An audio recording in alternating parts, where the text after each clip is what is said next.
মোবাইলে আর্থিক সেবাদাতা প্রতিষ্ঠান নগদ পরিচালনায় ১ বছরের জন্য প্রশাসক নিয়োগ করা হয়েছে। প্রতিষ্ঠানটি পরিচালনার জন্য এখন থেকে থাকছেন একজন প্রশাসক এবং ৬ জন সহায়ক কর্মকর্তা।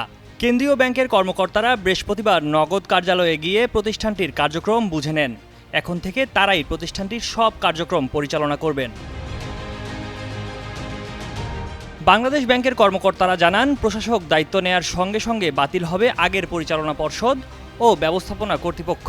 শুরু হবে নিরীক্ষা। এখানে বেশ কিছুটা সময়ও লাগবে, তবে এ সময়ের মধ্যে প্রতিষ্ঠানটির স্বাভাবিক সেবা চলমান থাকবে। নিরীক্ষা শেষেই নির্ধারিত হবে মোবাইলে আর্থিক সেবাদাতা নগদের ভাগ্য।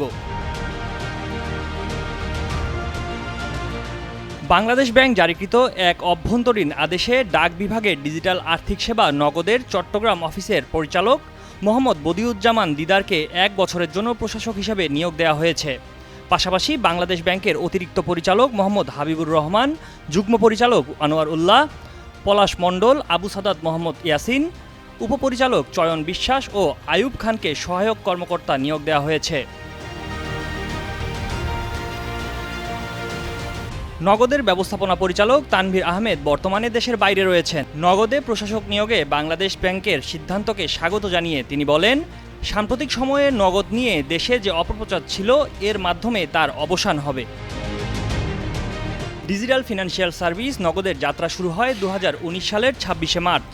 শুরু থেকেই বলা হচ্ছে এটি বাংলাদেশ ডাক বিভাগের সেবা। বর্তমানে ই মানি সৃষ্টি, অর্থ লেনদেন, পেমেন্ট থেকে শুরু করে মোবাইল ব্যাংকিংয়ের সব সেবাই দিচ্ছে প্রতিষ্ঠানটি।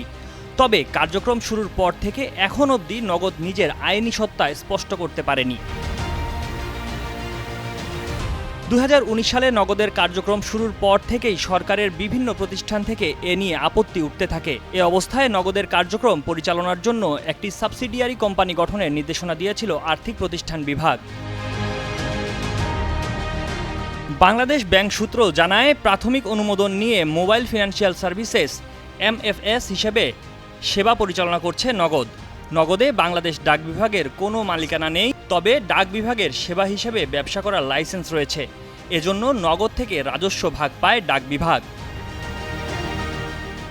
ময়ূক ইসলাম, কালের কণ্ঠ।